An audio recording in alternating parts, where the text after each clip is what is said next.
નમસ્કાર વિદ્યાર્થી મિત્રો, સંબંધને વિધેયની અંદર આપણે આગળના લેક્ચરમાં સ્વાધ્યાય 1.2ના દાખલા જોતા હતા કે વિધેય એક એક અને વ્યાપ્ત છે કે નહીં ચેક કરવાનો હોય અથવા તો સાબિત કરવાનો હોય કે વિધેય એક એક છે કે વ્યાપ્ત છે.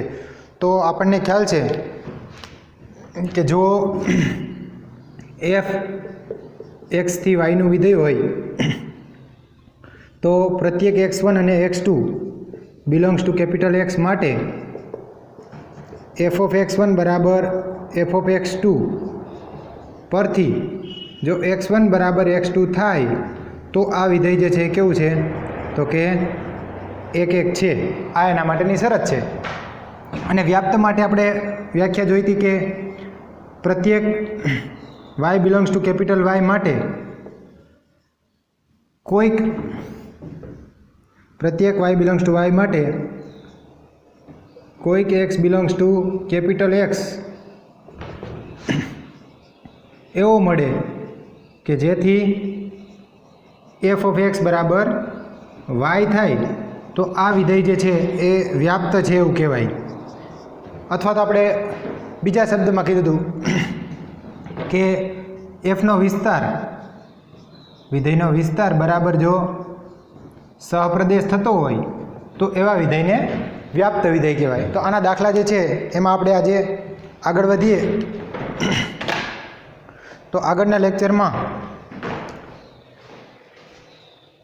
સ્વાધ્યાય 1.2ની અંદર છેલ્લે આપણે સ્વાધ્યાય 1.2નો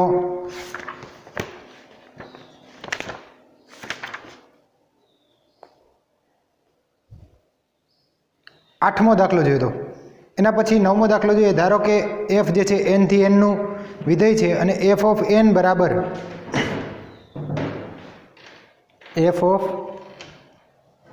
બરાબર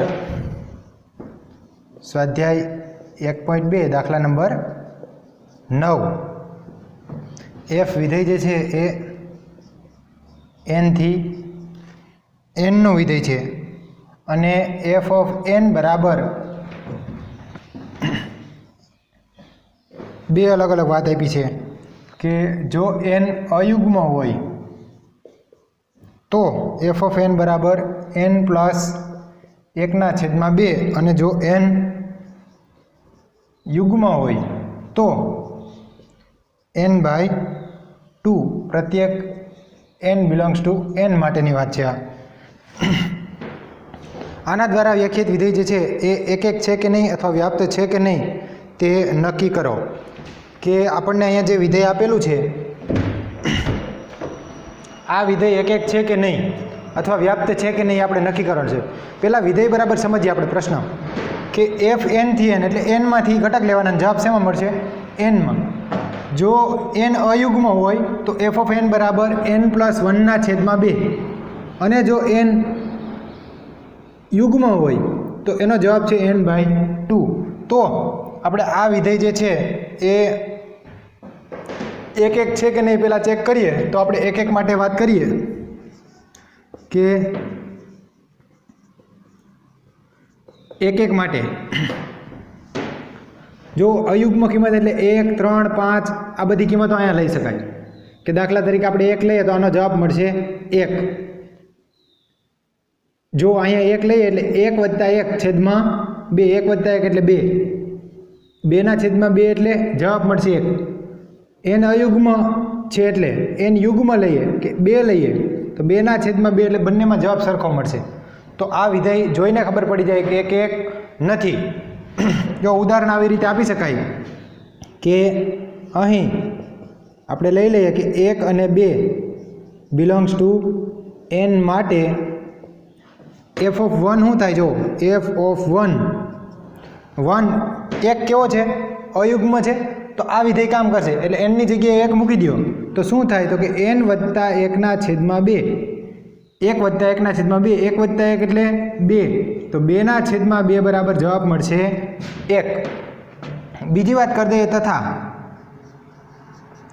f of 2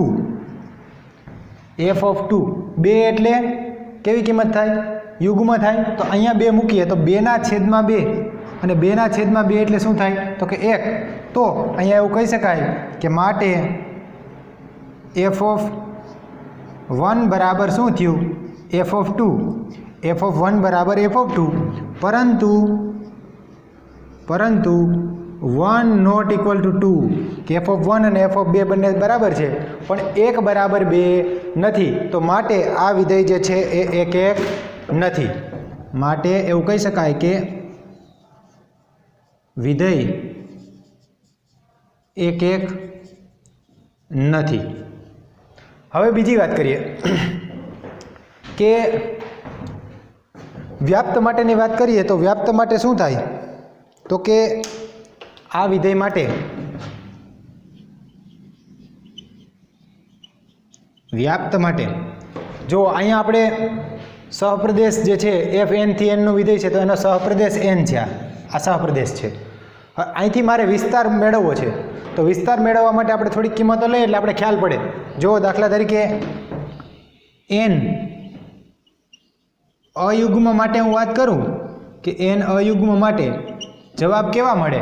તો કે જો એફ ઓફ 1 પહેલાં 1 લઈએ તો એફ ઓફ 1 બરાબર 1 વત્તા 1/2 એટલે કે 2/2, તો જવાબ 1 મળે.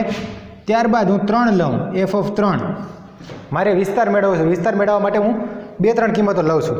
તો એફ ઓફ 3, તો અહીંયા 3 મૂકશું તો આના બરાબર 3 વત્તા 1/2 એટલે કે 3 અને 1 4, 4/2, તો 4/2 એટલે જવાબ મળશે 2. બરાબર છે. એફ ઓફ 5 આ અયુગ્મ સંખ્યાઓ લઉં છું તો એફ ઓફ 5 એટલે શું થાય? તો કે 5 વત્તા 1/2, 5 વત્તા 1 એટલે 6, તો 6/2 એટલે જવાબ મળશે 3. બરાબર.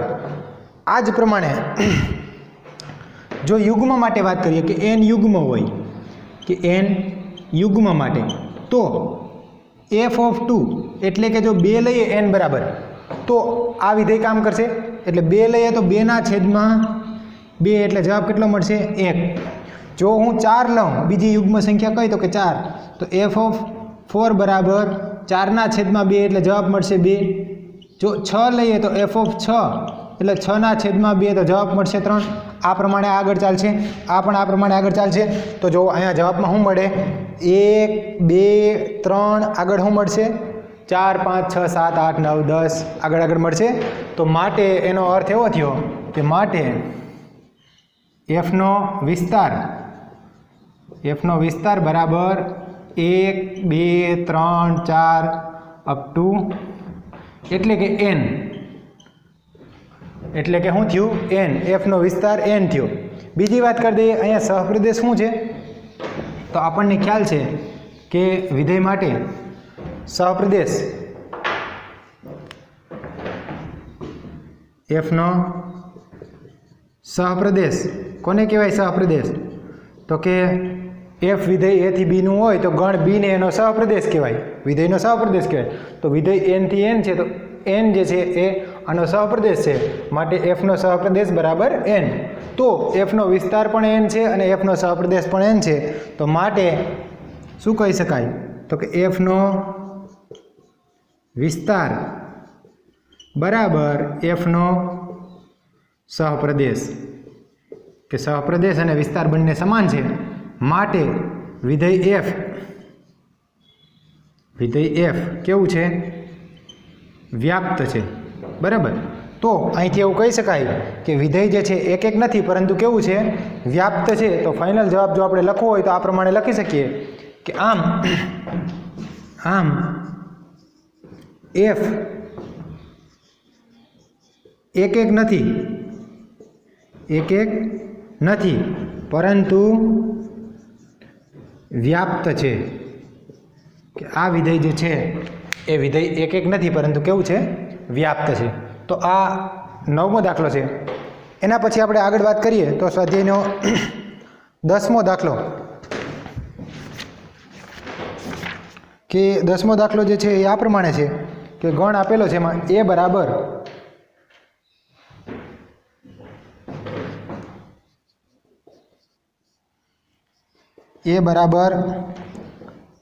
r-3 અને ગણ બી આપેલો છે બી બરાબર r માઇનસ 1 અને એફ ઓફ એક્સ જે છે આ રીતે વ્યાખ્યાયિત કર્યું છે વિધેય કે એફ ઓફ એક્સ બરાબર એક્સ માઇનસ 2/, એક્સ માઇનસ 3. તો વિધેય એફ એ થી બીનો વિચાર કરો. શું એફ એ એક અને વ્યાપ્ત છે? તો જો અહીંયા પ્રશ્નની અંદર આ એ ગણ આપ્યો છે r માઇનસ 3, એટલે r એટલે વાસ્તવિક સંખ્યા કોઈ પણ લઈ શકાય, પણ 3 લઈ શકાય નહીં. કારણ કે 3 લઈએ ને તો આ વિધેય છે એમાં છેદ 0 થાય, અને છેદ 0 થાય તો આ વિધેય અવ્યાખ્યાયિત થાય, એટલા માટે 3 લઈ શકાય નહીં. અને ગણ બી આપ્યો છે r માઇનસ 1, કે જવાબ જે મળશે એમાં એક સિવાયના જવાબ મળશે, કોઈ પણ વાસ્તવિક સંખ્યા. અને એફ એક્સ બરાબર એક્સ માઇનસ 2/, એક્સ માઇનસ 3. તો આ વિધેય જે છે ક્યાંથી ક્યાંનું વિધેય છે? તો કે એ થી બીનું, અથવા એવું કહી શકાય કે r માઇનસ 3 થી r માઇનસ 1નું વિધેય એક અને વ્યાપ્ત છે કે નહીં એવો પ્રશ્ન છે. તો આપણે પહેલી વાત કરીએ એક માટે, કે એક માટેની હું વાત કરું. ધારો કે x1 અને x2, ધારો કે x1 અને x2 belongs to capital A માટે f ઓફ x1 બરાબર f ઓફ x2. ધારો કે x1 ને x2 બિલોંગ્સ ટુ A માટે fx1 બરાબર fx2. હવે જો x1 બરાબર x2 થાય તો આ વિધેય એક છે. તો આપણે ચકાસીએ fx1 શું થાય? તો કે fx શું છે? તો કે x માઇનસ 2/, x માઇનસ 3. તો fx1 શું થાય? તો કે fx1 આ પ્રમાણે થાય, x1 માઇનસ 2/, x1 માઇનસ 3 થાય કે નહીં? x ની જગ્યાએ x1, એના બરાબર fx2 એટલે શું? fx2 એટલે fx એટલે x માઇનસ 2/, x માઇનસ 3. તો fx2 એટલે x2 માઇનસ 2/, x2 માઇનસ 3, કે x2 માઇનસ 2/, x2 માઇનસ 3. સાદું રૂપ આપીએ આને આપણે, તો આ બાજુ છેદમાં છે અહીંયા ગુણાકારમાં આવશે, આ નીચે છે એ સામે જાય ગુણાકારમાં. તો આ પ્રમાણે થાય કે x1 માઇનસ 2 આની સાથે આ ગુણાકારમાં આવશે, કે અહીંયા જે નીચે સ્ટેપ છે સામે જવા દઈએ તો આ ટર્મ છે એ અહીંયા ગુણાકારમાં આવે, અને અહીંની જે નીચેની ટર્મ છે એ સામે ગુણાકારમાં જાય. એટલે કે x1 માઇનસ 2 એને ગુણ્યા x2 માઇનસ 3 એના બરાબર સામે શું છે? તો કે x2 માઇનસ 2 છે એની સાથે ગુણાકારમાં આવે x1 માઇનસ 3. સાદું રૂપ આપીએ અને જોઈએ, પ્રયત્ન કરીએ કે x1 બરાબર x2 થાય છે કે નહીં. તો અહીંયા ગુણાકાર કરશું તો x1 ગુણ્યા x2, x1 ઇન્ટુ x2, પછી x1 નો ગુણાકાર -3 સાથે એટલે -3x1. હવે આ -2 નો ગુણાકાર x2 સાથે એટલે -2x2, પછી -2 નો ગુણાકાર -3 સાથે એટલે +6. આ થઈ આ બાજુની વાત. સામેની બાજુ વિચાર કરીએ તો x2 ઇન્ટુ x1, x2 નો ગુણાકાર x1 સાથે, પછી x2 નો ગુણાકાર -3 સાથે એટલે -3x2, પછી -2 નો ગુણાકાર x1 સાથે એટલે -2x1, અને છેલ્લે -2 ગુણ્યા -3 એટલે +6. સાદુરૂપ આપશું તો આ x1 x2 સામે x2 x1 બંને એક જ છે, એટલે આ x1 x2 જાય, +6 જાય, -3x1 સામે છે -2x1. જો અહીંયા શું છે? આ -3x1 અને આ -2x1. એ -2x1 ને હું આ બાજુ લઈ આવું તો શું થાય? તો કે -3x1, અને પહેલાંને આ બાજુ લઈ આવો તો એ પ્લસ થાય કે +2x1. આના બરાબર અહીંયા કેટલા હતા? તો કે -3x2 હતા, અને આ -2x2 આ બાજુ છે અને સામેની બાજુ લઈ જાઓ તો શું થાય? +2x2 થાય. તો સાદું રૂપ આપીએ તો આ -3x1 +2x2 એટલે કે -x1. આના બરાબર -3x2 +2x2 એટલે કે થાય -x2. એટલે કે એનો અર્થ એવો થયો કે x1 બરાબર x2. x1 બરાબર x2. માટે વિધેય કેવું છે? તો કે માટે વિધેય 1 છે. આ વિધેય જે છે 1 છે. fx1 બરાબર fx2 ધાર્યું, આપણને x1 બરાબર x2 મળે છે, એટલે વિધેય 1 છે. હવે વાત કરીએ વિધેય વ્યાપ્ત છે કે નહીં. તો વ્યાપ્ત માટેની વાત કરીએ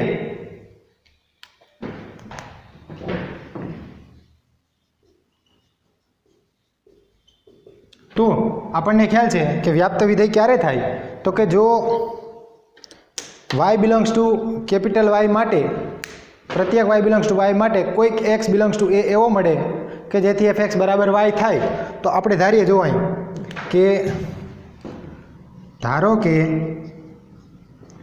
y બિલોંગ્સ ટુ b માટે પ્રત્યેક y બિલોંગ્સ ટુ b માટે પ્રત્યેક y બિલોંગ્સ ટુ b માટે x બિલોંગ્સ ટુ a એવો મળે કે જેથી શું થાય fx બરાબર y થાય તો આને વ્યાપ્ત વિધેય કહેવાય તો આપણે ધાર્યું છે fx બરાબર y fx એટલે શું તો કે x માઇનસ 2 છેદમાં x માઇનસ 3 બરાબર y આમાંથી આપણે x ને સૂત્રનો કરતા કરવો છે શું કરવું છે x ને સૂત્રનો કરતા પહેલાં આને સામે જવા દઈએ તો શું થાય તો કે x માઇનસ 2 આના બરાબર આ સામે જાય એટલે ગુણાકારમાં જાય તો ગુણાકારમાં જાય તો x into Y minus 3y થાય હવે આપણે આમાંથી x ને સૂત્રનો કરતા કરવો છે આ ટર્મને હું આ બાજુ લઈ આવું 2 ને સામે જવા દઉં તો આ ટર્મને જો આ બાજુ લઈ આવું તો x પછી આ xy પ્લસ છે આ બાજુ આવે તો માઇનસ xy અને આ 2 સામે જાય તો આ માઇનસ 2 છે એ સામે જાય તો પ્લસ 2 માઇનસ 3y અહીંયા આ ટર્મમાંથી જો x ને કોમન લઈ લે તો અંદર શું વધશે 1 માઇનસ y આના બરાબર 2 માઇનસ 3y એટલે કે x બરાબર શું મળશે 2 માઇનસ 3y ના છેદમાં 1 માઇનસ y આ મળી x ની કિંમત તો જો અહીંયા શું ન લઈ શકાય 1 લઈ શકાય નહીં ત્યાં કારણ કે જો y બરાબર 1 લઈએ y બરાબર 1 લઈએ તો છેદ 0 થાય એટલે x હવે 1 થાય તો માટે આ જે x ની કિંમત મળે છે એ કોઈ x બિલોંગ્સ ટુ a એવો જ મળશે કોઈક x બિલોંગ્સ ટુ a તો મળશે જ એટલે બિલોંગ્સ ટુ a તો આનો અર્થ એવો થયો કે માટે વિધેય કેવું છે વ્યાપ્ત છે અથવા તો આ તમારે છે ને જો આ સાબિત કરવું હોય કે f ઓફ x બરાબર y તો અહીંયા તમે x ની કિંમત મૂકશો ને આ કિંમત તો y જવાબ આવી જશે f ઓફ x અહીંયા જગ્યા નથી બાકી હું તમને આ કિંમત મૂકી દઉં અને સાદુરૂપ આપો એટલે જવાબ જે છે f ઓફ x અહીંથી તમે આ રીતે આગળ વધો ને હવે કે f ઓફ x તો x ની જગ્યાએ આ કિંમત મૂકવાની અને પછી જે કંઈ રકમમાં છે એ પ્રમાણે લઈને સાદુરૂપ આપશો તો આનો જવાબ મળશે y એટલે કે આનો અર્થ એવો થયો કે માટે વિધેય કેવું છે તો કે માટે વિધેય જે છે એ વ્યાપ્ત છે વિધેય વ્યાપ્ત છે આમ આ વિધેય જે છે આમ વિધેય એક અને વ્યાપ્ત છે એક અને વ્યાપ્ત છે કે આ વિધેય જે છે એક પણ છે અને વ્યાપ્ત પણ છે તો આ સ્વાધ્યાયનો 10મો દાખલો છે આગળ બીજી વાત કરી દઈએ આપણે કે ઉદાહરણ છેલ્લે આગળના લેક્ચરમાં આપણે ઉદાહરણ 10 સુધીની ચર્ચા કરી હતી એના પછી 11મું ઉદાહરણ જે છે એની વાત કરી દઈએ કે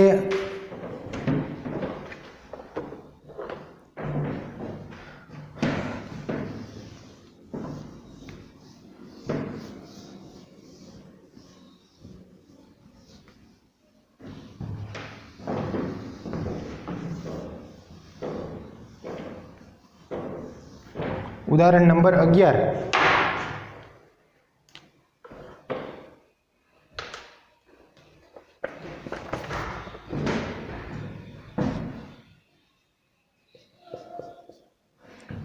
સાબિત કરો કે f r થી r fx બરાબર x નો વર્ગ fx બરાબર x નો વર્ગ આના દ્વારા વ્યાખ્યાયિત વિધેય એક પણ નથી અને વ્યાપ્ત પણ નથી તો જો અહીંયા સીધી રીતે કિંમતો લઈ શકાય કે -1 અને +1 બિલોંગ્સ ટુ r માટે શું થાય તો કે f ઓફ -1 બરાબર -1 નો વર્ગ -1 નો વર્ગ એટલે +1 તથા બીજી વાત કરી દો કે f ઓફ +1 તો f ઓફ +1 બરાબર 1 નો વર્ગ 1 થાય આમ એવું કહી શકાય કે f ઓફ -1 बराबर एफ ऑफ +1 परंतु -1 અને +1 बराबर नहीं। -1 नॉट इक्वल टू +1 माटे विधेय केवुं नहीं तो कि 1 नहीं, विधेय 1 नहीं। अने जो व्याप्त माटेनी वात करवी होय तो अहींया सहप्रदेश जे छे पेला एफना विस्तारनी वात करीए कि एफनो विस्तार शुं थाय तो एफनो विस्तार जो अहींया जे जवाब मळशे ने fx बराबर x नो वर्ग एटले बधा ज वर्ग एटले पॉजिटिव किंमत धन किंमत आवशे एटले 0 लઈએ त्यारे 0 बाकी बधी धन वास्तविक संख्याओ आवशे एटले आनो विस्तार थाय r प्लस युनियन 0 अने सहप्रदेश शुं छे एफनो सहप्रदेश जे छे अहींया ए आर थी आर नो विधेय छे एटले आर सहप्रदेश छे एनो तो माटे विस्तार अने सहप्रदेश सरखा नहीं कि एफ नो विस्तार नॉट इक्वल टू सहप्रदेश के विस्तार अने सहप्रदेश सरखा नहीं माटे विधेय केवुं नहीं तो कि व्याप्त नहीं। तो आ विधेय जे छे 1 नहीं अने व्याप्त पण नहीं। एना पछी उदाहरण नंबर 12 जे छे एमां आ प्रमाणे वात करी छे कि साबित करो कि एफ एन थी एन नु विधेय छे एफ एन थी एन नु विधेय छे अने एफ ऑफ एक्स बराबर एक्स प्लस 1 जो एक्स अयुग्म होय तो एक्स केवो होय अयुग्म होय तो एक्स प्लस 1 अने जो एक्स युग्म होय तो जवाब छे एक्स माइनस 1। तो आ विधेय जे छे ए 1 अने व्याप्त छे एवुं साबित करवानुं छे। विधेय केवुं छे 1 अने व्याप्त छे एवुं साबित करवानुं छे। तो आना माटे जो जे शरूआत करे कि आ 1 अने व्याप्त माटे अहींया अलग अलग केस लेवा पड़े तमारे कि पहला जो विचारू 2-3 रीतथी पड़े कि x1 अने x2 अहींया अलग अलग केस लेवा एटला माटे पड़े कि अयुग्म अने युग्म माटे अलग अलग बे वात आपेली छे कि धारो कि x1 अने x2 बिलोंग्स टू n माटे पहली बात कि विकल्प एक एवो आवे कि x1 अने x2 बंने जे छे x1 अने x2 बंने अयुग्म होय, बंने केवा होय अयुग्म होय। तो आना माटे धारी लईए कि धारो के f ऑफ x1 बराबर f ऑफ x2 बंने अयुग्म होय तो fx1 अने fx2 बंने माटे आ विधेय काम करशे एटले कि f ऑफ x1 बराबर शुं थाय तो कि x1 प्लस 1 आना बराबर x2 पण अयुग्म छे तो शुं थाय तो कि x2 वत्ता 1 आ 1 उडी जाय माटे x1 बराबर x2। तो आ विकल्पनी अंदर माटे विधेय केवुं थाय तो कि विधेय 1 छे। जो बंने अयुग्म होय तो हवे विकल्प बीजो लईए आपणे विकल्प 2 के x1 अने x2 बंने युग्म होय तो शुं थाय कि x1 अने x2 बंने केवा होय बंने युग्म होय अने आना माटे धारी लईए कि धारो के f ऑफ x1 बराबर f ऑफ x2 हवे बंने युग्म छे युग्म माटे अहींया x युग्म होय तो एनो जवाब छे x माइनस 1। तो fx1 बराबर शुं थाय तो कि x1 माइनस 1 आना बराबर fx2 एटले शुं तो कि x2 माइनस 1। तो अहींया पण शुं थाय तो कि आ 1 उडी जाय अने माटे x1 बराबर शुं मळशे तो कि x2 मळशे। तो एनो अर्थ एवो थयो कि विधेय केवुं छे तो कि 1 छे। हवे त्रीजी वात x1 अने x2 बंने अयुग्म होय तो 1 थाय x1 अने x2 बंने युग्म होय तो पण 1 थाय पण x1 अने x2 मांथी एक युग्म होय अने एक अयुग्म होय तो शुं थाय जो कि x1 धारी लईए त्रीजो विकल्प लईए आपणे कि विकल्प नंबर 3 x1 धारो कि x1 युग्म होय अने x2 अयुग्म होय બરાબર છે. x1 કેવો છે? યુગ્મ અને x2 કેવો છે? અયુગ્મ. તો આના માટે આપણને ખ્યાલ છે કે જો બે રીતે વિધેય એક સાબિત થાય. એક રીત આ છે કે fx1 બરાબર fx2, આની પરથી શું બતાવવાનું? x1 બરાબર x2, તો આ વિધેય એક થાય. અથવા આની જેવી જ બીજી વાત છે, એ આ પ્રમાણે છે કે x1 not equal two x2, આ લઈને શરૂઆત કરવાની અને આના પરથી f of x1 not equal to જો f ઓફ x2 બતાવી દો તો પણ આ વિધેય કેવું થાય? એક.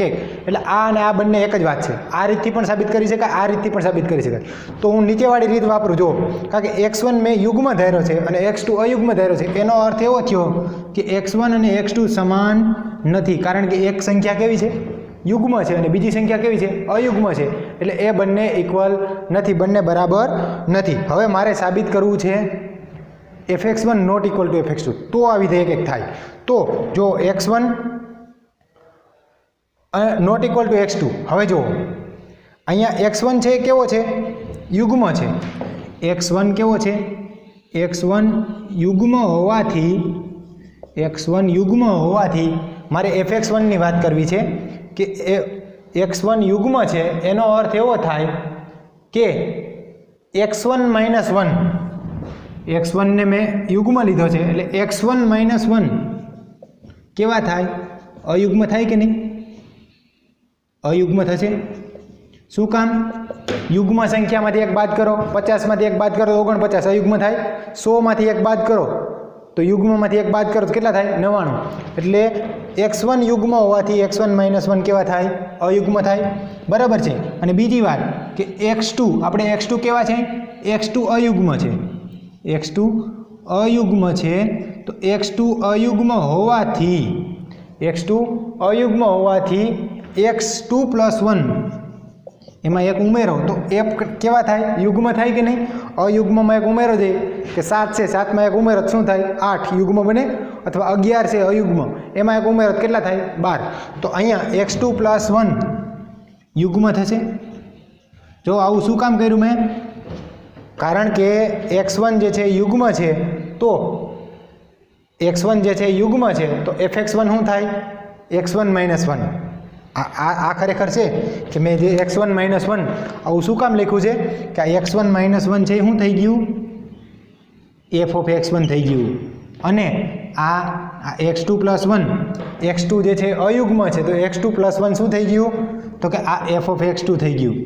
તો અહીંથી એવું કહી શકાય કે માટે આનો અર્થ એવો થયો કે f ઓફ x1 અયુગ્મ થાય અને f ઓફ x2 યુગ્મ થાય.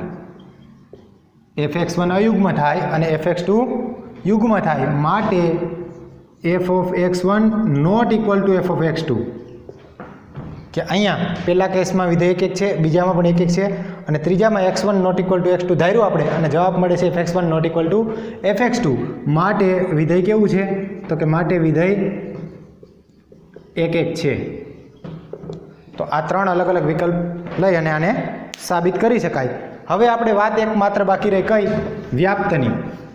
તો વ્યાપ્ત માટે સીધું જ આપણે સહપ્રદેશ લખીએ કે વ્યાપ્ત માટે એવું કહી શકાય કે વ્યાપ્ત માટે f નો સહપ્રદેશ બરાબર શું થાય? સહપ્રદેશ જો એક એક કિંમત લેતા જઈએ. x બરાબર 1 લઈએ. x બરાબર કેટલા લઈએ? 1. 1 એટલે અયુગ્મ. તો અહીંયા મૂકીએ 1 તો 1 વત્તા 1 એટલે જવાબ કેટલો મળશે? 2. x બરાબર 2 લઉં, 2 એટલે યુગ્મ, 2 માઇનસ 1 એટલે જવાબ કેટલો મળશે? 1. x બરાબર 3 લઈએ તો 3 વત્તા 1 એટલે જવાબ કેટલો મળશે? 4. x બરાબર હું 4 લઉં તો 4 માઇનસ 1, 4 યુગ્મ છે, 4 માઇનસ 1 એટલે જવાબ કેટલો મળશે? 3. x બરાબર 5 લઉં તો 5 વત્તા 1 એટલે 5 અયુગ્મ છે ને, એટલે 5 વત્તા 1 એટલે જવાબ મળશે 6. અને x બરાબર જો હું 7 લઉં x બરાબર પેલા 6 લઉં તો 6 યુગ્મ છે, 6 માઇનસ 1 એટલે થાય 5. એટલે આ જ પ્રમાણે આગળ વધશે. એટલે કે આનો અર્થ એવો થયો કે f નો સહપ્રદેશ શું આવે આમાં? 1, પછી ત્યારબાદ 2, પછી આ 3, આ 4, આ 5, આ 6, આ જ પ્રમાણે આગળ વધશે. એટલે ખરેખર f નો સહપ્રદેશ શું થયો? n. એફનો વિસ્તાર પણ શું છે એન, માટે એફનો સહપ્રદેશ બરાબર શું થાય તો કે એફનો વિસ્તાર, અને વિસ્તાર અને સહપ્રદેશ બંને સરખા થાય તો માટે એફ કેવું છે વિધેય તો કે એફ જે છે વ્યાપ્ત છે, વિધેય વ્યાપ્ત છે. આમ આ વિધેય જે છે એક એક પણ છે અને વ્યાપ્ત પણ છે. તો આ ઉદાહરણ નંબર 12 છે. ત્યારબાદ 13મું ઉદાહરણ છે, સાબિત કરો કે કોઈ પણ વ્યાપ્ત વિધેય f 1 2 3 થી 1 2 3 હંમેશા એક એક હોય. એક બાજુ 1 2 3 આપ્યા છે અને બીજી બાજુ પણ 1 2 3 છે. જો આ લોજિકલી સમજવાની વાત છે કે f 1 2 અને 3 1 2 3 થી 1 2 3 આવું પૂછાય નહીં, પણ આપણે માત્ર સમજવા માટે છે કે આ વિધેય જે છે એ વ્યાપ્ત છે તો તે હંમેશા એક એક છે. હવે જો આ વ્યાપ્ત છે એનો અર્થ એવો થાય કે આના દરેક ઘટક આ 3 1 2 અહીંયા કોઈક સાથે જોડાયેલા છે. દરેક ઘટક જે છે અહીંયા એની એક એક્સમાંથી કોઈક ઇમેજ મળે છે તો એનો અર્થ એવો થાય કે જો બે